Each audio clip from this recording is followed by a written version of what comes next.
दुर्योधन के मेवा त्याग दिए, विदुर के घर साग खाई जाकर के, क्या कारण है? भावो ही विद्यते देवो तस्मात् भावो ही कारण। भाव के बिना कुछ नहीं भगवान। अच्छा, एक नजर सबरी के जीवन पर। सबरी पूर्व जन्म में एक राजा की रानी थी। प्रयाग में गए राजा साहब, तो प्रयाग में सवेरे से संतों ने खूब भजन कीर्तन किए। रानी अपने महल में जहाँ ये ठहरे हैं वहां से भजन कीर्तन सुन रही है 4 बजे से। इसका मन कर रहा है कि हम जाकर संतों की संगति में बैठे सत्संग करें। राजा से पूछा कि महाराज हमको आज्ञा दे, हम जाना चाहते हैं साधु संग में भगवान का भजन गाने के लिए, कीर्तन गाने के लिए। राजा ने कहा खबरदार, तुम कोई साधारण स्त्री हो क्या? तुम राजा की पट्ट महसी हो, तुम राजघराने की मर्यादा हो, तुम ऐसे नहीं जा सकती संतों के यहाँ, ऐसे नहीं जा सकती बाबा वैरागियों के यहाँ।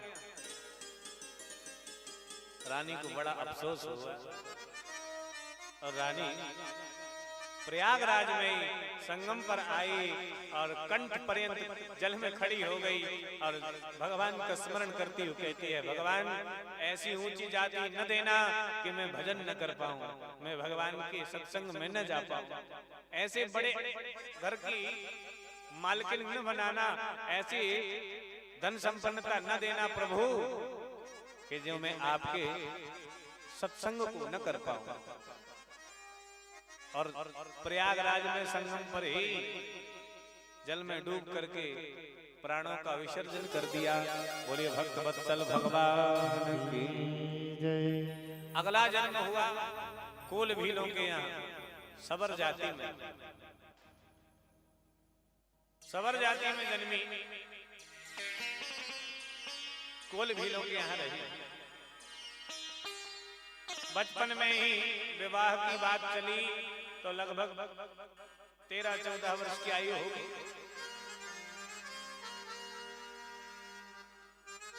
बहुत उत्सव आज मन रहा है वन में, बहुत सारे जीव जंतु बंधे हुए हैं।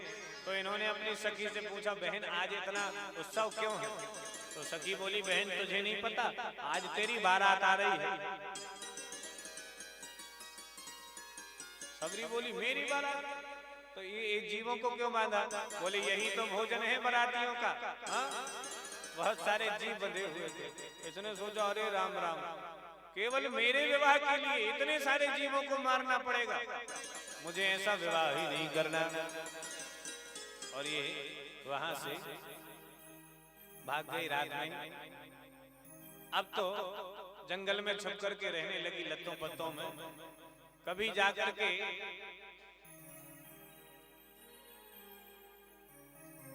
आश्रम में, मतंग मुनि के आश्रम में गलियां झाड़ आती, कभी फूल पुष्प रखे आती, कभी समिधाएं रखाती, कभी फल रखाती और सेवा करती। तो ब्रह्मचारियों ने एक दिन इसको पकड़ लिया और गुरुजी के सामने प्रस्तुत किया। गुरुजी के सामने प्रस्तुत किया और कहा, महाराज ये छुप छुप करके सेवा करती है, ये छुप छुप करके सेवा करती है। क्यों बेटी? तो सबरी ने सारी स्थिति बताई कि ऐसी ऐसी बात है साहब।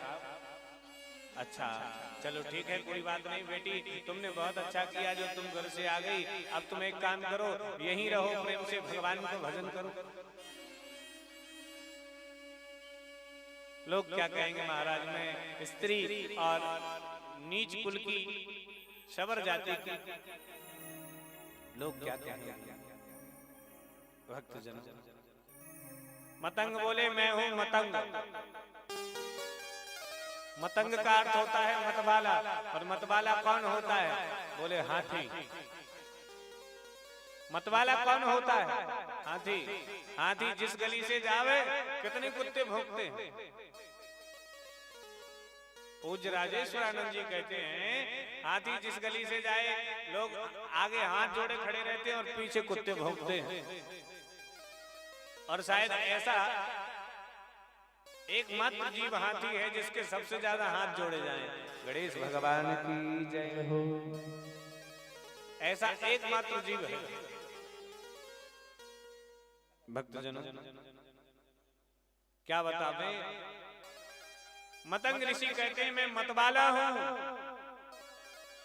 कुत्ते पीछे भौंक रहे हैं और हाथी अपनी मतवाली चाल में चला जा रहा है। मुझे समझ में ये नहीं आता कि कुत्तों को हाथी से क्या समस्या है, कुत्तों को हाथी से क्या समस्या है। भक्तजनों आपको बतावे, कुत्ते हमारी भाषा समझते नहीं, हम उनकी भाषा समझ नहीं पाते। यदि कभी अवसर मिलता तो जरूर पूछते कि तुम्हें हाथी से क्या समस्या है, तो वो जरूर यही कहते कि हमें हाथी से कोई समस्या नहीं, हमें तो समस्या उनसे है जो इसके आगे हाथ जोड़े खड़े हैं, इसीलिए हम इसके पीछे पड़े। पर हाथी अपनी मतवाली चाल में चला जाता है, कुत्तों को पीछे मुड़ के देखता नहीं और हाथ जोड़ने वालों के आगे कभी ठहरता नहीं, हाथी अपनी उन्मत्त चाल में चला जाता है। तो मतंग ऋषि बोले तुम खूब आनंद से रहो, कोई समस्या नहीं।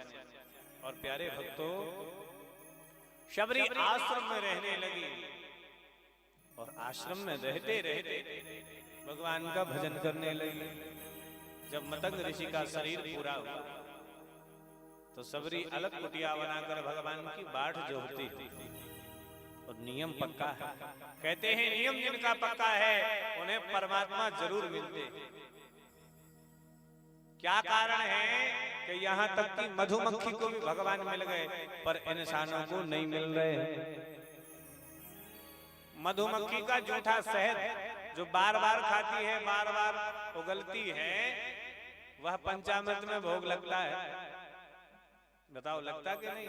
और अपना यदि जूठा हाथ लग जाए थाली में तो फिर भोग नहीं लेते भगवान। क्या मतलब है? बोले ये झूठा हो गया, उच्चिष्ट हो गया, इसका भोग नहीं लेंगे भगवान। क्यों? मधुमक्खी का तो जूठा खा रहे हो। आप पूछो मधुमक्खी से कि बहन तुमने कौन सी तपस्या की जो भगवान तुम्हारे मुंह का उगला हुआ खा रहे हैं, तो मधुमक्खी कहेगी मेरी जिंदगी का एक नियम था, बैठूंगी तो फूल पर, बैठूंगी तो फूल पर, नहीं तो अपने घर में मैं गंदगी में नहीं भटकती, मैं गंदगी में नहीं भटकती। और इंसानों के तो कोई नियम ही नहीं। कहो 9 दिन के खूब व्रत हो रहे हैं और 10वें दिन सब गड़बड़ कर रहे हैं। नियम जिनका पक्का उसे परमात्मा मिलते हैं।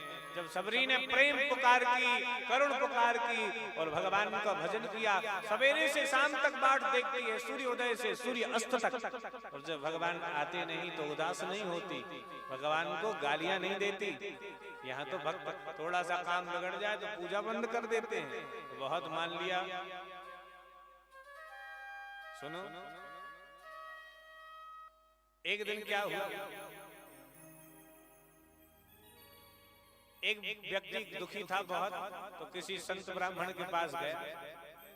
ब्राह्मण देवता के पास गया तो ब्राह्मण ने कहा क्या समस्या? बोले बहुत दुखी हैं। तो बोले कृष्ण भगवान की पूजा किया करो, कृष्ण भगवान की पूजा किया करो। तो कृष्ण भगवान की सुंदर सी प्रतिमा लेके आया, रोज धूप दीप बत्ती करे, रोज भोग लगावे, आरती करे, सब कुछ करे।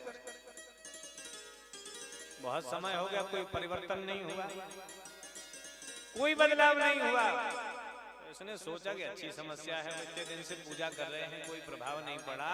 तो एक दिन क्या किया इसने,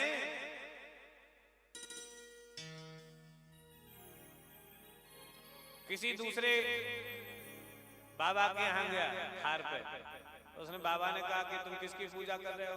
बोले कृष्ण भगवान की। अरे बोले इसीलिए तो परेशान हो, जितने कृष्ण भक्त हैं सब परेशान हैं। सुदामा को देख लो, अन्य भक्तों को देख लो।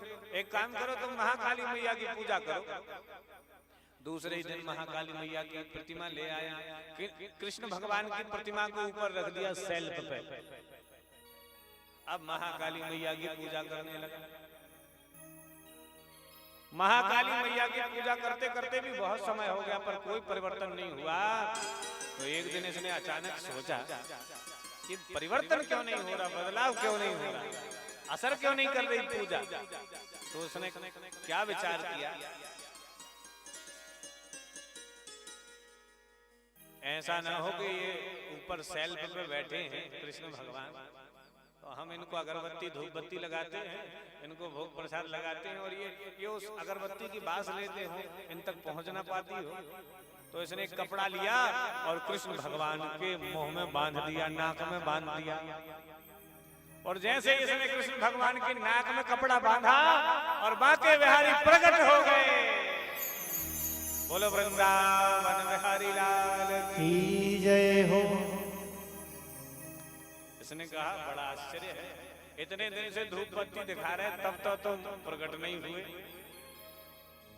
इतने दिन से तुम्हें खूब रबड़ी मालपुआ के भोग लगा रहे तब तो तुम आए नहीं, और आज तुम कैसे आ गए।